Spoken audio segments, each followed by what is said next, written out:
বিখ্যাত একজন বাদশা ছিলেন ফেরাউন। সে নিজেকে নিজে খোদা দাবি করছিল। এমনকি শুধু খোদা না, সে বলেছিল আনা রব্বুকুমুল আলা, আমি বড় খোদা। ও বলে বড় খোদা। কোরআনে আল্লাহ তাআলা তার কথা বলতেছে আনা রব্বুকুমুল আলা, এ বলে আমি বড় খোদা, আমি বড় খোদা। কিন্তু আসলে কি সে খোদা নেই? আসলে সে খোদা? সে তো খোদা না, সে তো হুদা। খাইলা মানল, সে তো হুদা, খোদা না। যে খোদা না হওয়া সত্ত্বেও, হুদা হওয়া সত্ত্বেও খোদার দাবি যখন করছে, তখন আল্লাহ তাআলা লোহিত সাগরের মধ্যে চুবাইছে, পানি খাওয়াইছে, আর কোনো কিছু দেয় নাই। পানি খা হুদা, দাবি করস খোদা, দাবি করস খোদা, পানি খা হুদা, হুদা পানি খাওয়া না, এর লোহিত সাগরের মধ্যে চুবায়া চুবায়া মারছে আল্লাহ তাআলা। যে খোদা দাবি করো।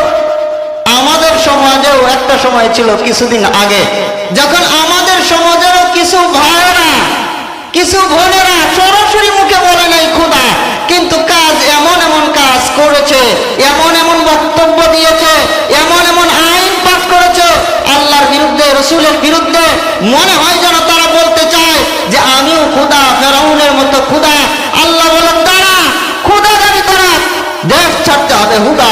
দুপুর বেলা রান্না বাড়া করছে, খাইতেও পারে নাই, খালি পকেটে দেশ থেকে ইন্ডিয়ায় বাঁচছে। ঠিক কিনা? বাঁচছে কিনা মুহতারাম হাজিরিন? ঠিক তদ্রুপ ভাবে ফেরাউন নিজেকে খোদা দাবি করত। ফেরাউনের সবচেয়ে বড় দুর্বলতা ছিল হযরত আসিয়া। আসিয়াকে খুব মহব্বত করত, অনেক সুন্দরী ছিল, পরমা সুন্দরী বিবি। এত সুন্দর বিবি মহব্বত খুব বেশি করত। এজন্য যেহেতু আসিয়া বাদশার স্ত্রী, পাশাপাশি শুধু বাদশা না, নিজেকে খোদা দাবি করে এমন খোদার বউ, তাহলে তার ক্ষমতা, তার পাওয়ার কতটুকু হইতে পারে? আসিয়ার যখন মন চায় যেখানে যেতে সেখানেই যায়, যা খাইতে মন চায় তাই খায়, যেখানে ঘুমাইতে মন চায় সেখানেই ঘুমায়, যা পড়তে মন চায় তাই পড়ে। শত শত দাসীবাদীরা আসিয়ার চোখে ইশারায় চলে। এমন সুখে শান্তিতেই দিন কাটতেছিল। হঠাৎ একদিন মুসা আলাইহিস সালামের পয়গাম আসিয়ার কাছে আসলো। আসিয়া আল্লাহর প্রতি ঈমান আনলো, আসিয়া নবীর প্রতি ঈমান আনলো। ঘটনা ফেরাউন জানতে পারলো। লম্বা ইতিহাস, লম্বা ঘটনা, সংক্ষেপে বলতেছি। ফেরাউন যখন জানতে পারলো, ফেরাউন আসিয়াকে ডাক দিয়া বলে, ও আসিয়া, ব্যাপার কি, ব্যাপার কি?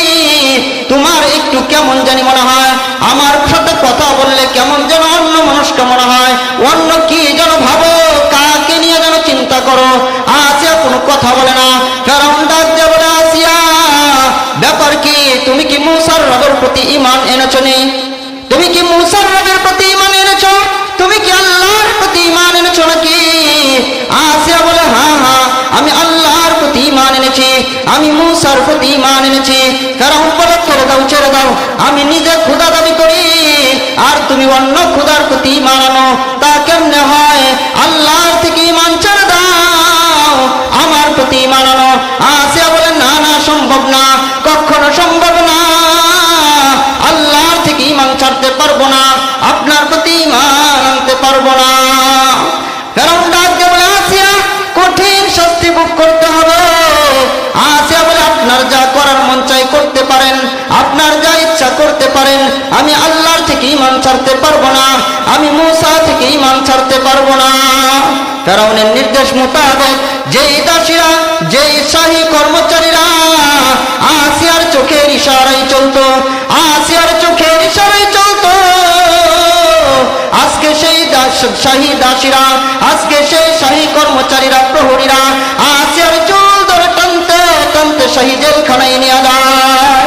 যে আসিয়া যখন যা মন চাইতো তাই খাইতো, যখন যা মন চাইতো তাই খাইতো। আজকে সেই আসিয়ার কোনো খাবার নাই।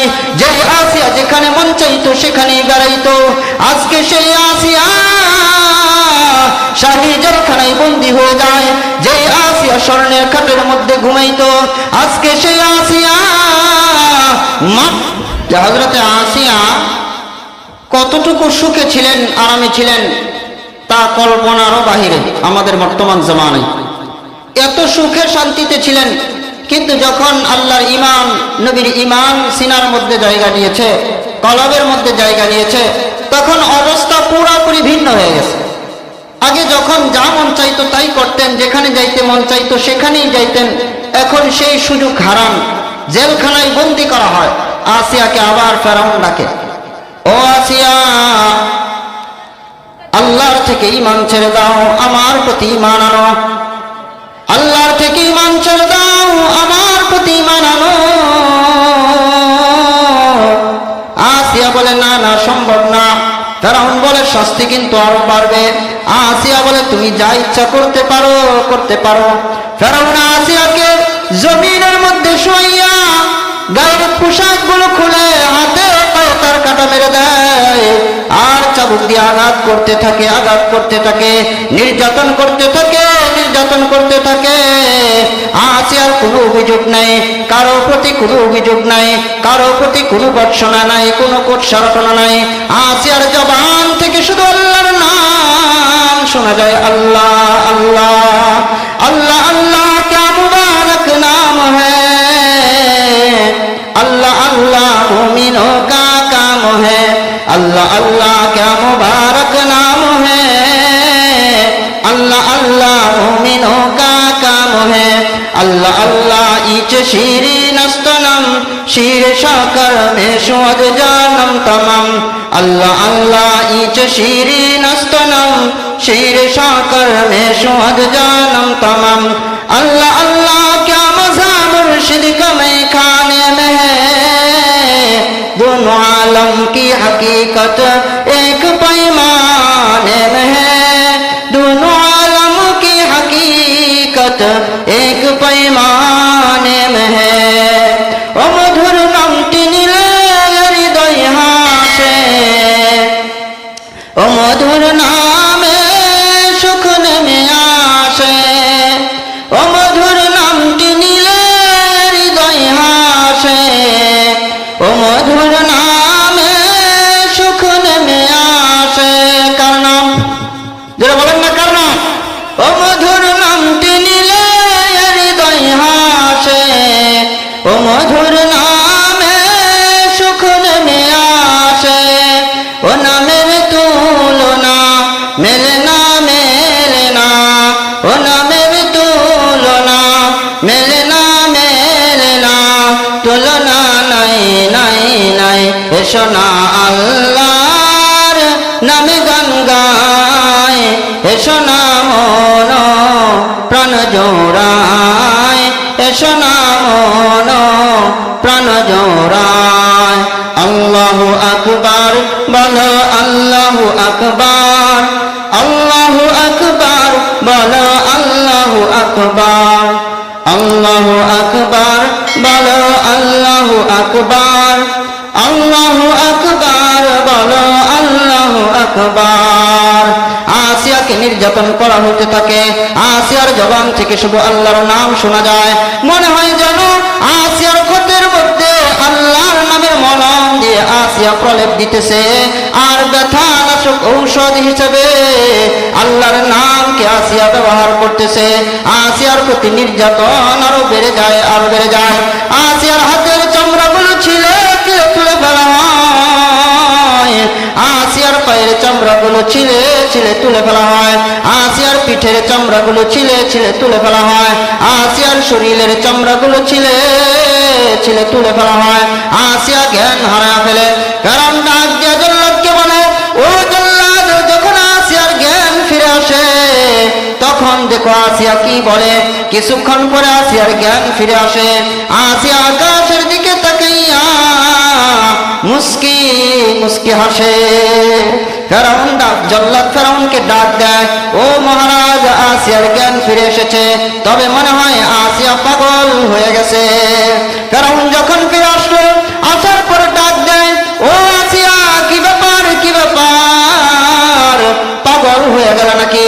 আকাশের দিকে তাকাইয়া কেন হাসো? আসিয়া বলে, না না, পাগল হই নাই, পাগল হই নাই। যখন তোমার লোকেরা আমার উপর নির্যাতন করতেছিল, যখন তোমার লোকেরা আমার উপর অত্যাচার করতেছিল, তখন আমি আল্লাহর কাছে ফরিয়াদ করেছিলাম, তখন আমি আল্লাহর কাছে আবেদন করেছিলাম, রব্বি বিনিলি ইনদাকা বাইতান ফিল জান্নাহ ওয়া নাজ্জিনি মিন ফিরআউন। ও আল্লাহ, ফেরাউন আমাকে ঘর ছাড়া করেছে, কোনো সমস্যা নাই। ফেরাউন আমাকে সংসার ছাড়া করেছে, কোনো সমস্যা নাই। ফেরাউন আমাকে বাড়ি ছাড়া করেছে, কোনো সমস্যা নাই। আল্লাহ তুমি যদি আমার হইয়া যাও, আল্লাহ তুমি যদি আমার হইয়া যাও, আল্লাহ তোমার পাশে যদি আমি আসিয়ার জন্য একটা ঘর বানিয়ে দাও, এটাই হবে আমি আসিয়ার জন্য সবচাইতে বড় পাওয়া। যে তু মেরা তো সব মেরা, ফলক মেরা ज़मीन मेरी, अगर एक तू नहीं मेरा तू कोई शय नहीं मेरी, अगर एक तू नहीं मेरा तू कोई शय नहीं मेरी। আল্লামা শামসুল হক ফরিদপুরি রহমতুল্লাহি আলাইহি বলেছেন, এ মুসলমান, যখন তুমি আল্লাহকে পেয়ে যাও, তুমি দুনিয়ার সব কিছু পাইলা কিন্তু আল্লাহকে পাও নাই, তাহলে তুমি কিছুই পাও নাই। আর তুমি যদি আল্লাহকে পেয়ে যাও, তাহলে তুমি সব কিছু পেয়ে গেলা। আসিয়া বলতে চাই, ও বাচ্চা, তোমরা আমাকে পাগল মনে করতে পারো, পাগল মনে করতে পারো। তোমরা যখন অত্যাচার করতেছিলে, নির্যাতন করতেছিলে, তখন আমি আল্লাহর কাছে আবেদন করেছিলাম, আর আল্লাহ দুনিয়ায় থাকতে আমার আবেদন কবুল করেছেন। সেই সুসংবাদ শোনার পরে আমি মুস্কি মুস্কি হাসতেছি, আর তোমরা ভাবছো আমি পাগল হয়ে গেছি। সুবহানাল্লাহ। মুহতারাম হাজিরিন, চিন্তা করা যায়, একটা মহিলা আল্লাহকে ভালোবাসার জন্য, আল্লাহর মহব্বতের কারণে নিজের জীবন দিয়ে দিয়েছেন। চামড়া, গায়ের চামড়া উঠিয়ে নেওয়া হয়েছে। গরুর চামড়া উঠাইলে হাত দুর্বল যাদের, তারা দাঁড়াইতে পারে না, সরে যায়, দাঁড়ায় থাকতে পারে না, জ্ঞান হারায় ফেলে। আর একজন মহিলা হইয়া আল্লাহর মহব্বতে, আল্লাহর ভালোবাসায় নিজের চামড়া দিয়ে দিলেন। যে কারণ কি? যে কারণ হচ্ছে আল্লাহর মহব্বত, ভালোবাসা তার দিলে এত গাঢ় হয়েছিল, এত প্রভাব বিস্তার করেছিল যে নিজের জীবনকে তিনি তুচ্ছ মনে করেছেন, আর আল্লাহর ভালোবাসাকেই বড় মনে করেছেন। মুহতারাম হাজিরিন, এজন্য আল্লাহর ভালোবাসা যদি থাকে, আল্লাহর মহব্বত যদি থাকে, রসুলের মহব্বত যদি থাকে, রসুলের ভালোবাসা যদি থাকে, তাহলে আর আমার জন্য শীতের রাত্রে এশার নামাজ পড়া, ফজরের নামাজ মসজিদে গিয়ে আদায় করা কষ্টকর হবে না। এটার মধ্যেও একটা আনন্দ থাকবে, এটার মধ্যেও একটা প্রশান্তি কাজ করবে। মুহতারাম হাজিরিন, আল্লাহ তাআলা কোরআনের মধ্যে বলতেছেন, ওয়াল্লাযীনা আমানু আশাদ্দু হুব্বাল লিল্লাহ, যারা মুমিন তাদের বৈশিষ্ট্য হইল তাদের দিলের মধ্যে আল্লাহর মহব্বত সবচাইতে বেশি। মুমিনদের দিলের মধ্যে আল্লাহর মহব্বত সবচাইতে বেশি, সবচেয়ে বেশি আল্লাহকে ভালোবাসে। সাহাবায়ে কেরাম জিজ্ঞেস করলেন, ইয়া রাসূলুল্লাহ, মাতা আকুনা মুমিনান খালিসান, কখন আমি খাঁটি ইমানদার হতে পারবো, কখন আমি খাঁটি মুমিন হতে পারবো? নবী আমার ডাক দিয়ে বলতেছেন, হে সাহাবীরা শুনো, ইযা আহবাবতাল্লাহ, যখন তুমি আল্লাহকে মহব্বত করবে, যখন তুমি আল্লাহকে ভালোবাসবে, তখন তুমি খাঁটি ইমানদার হতে পারবে। সুবহানাল্লাহ। আল্লাহকে ভালোবাসা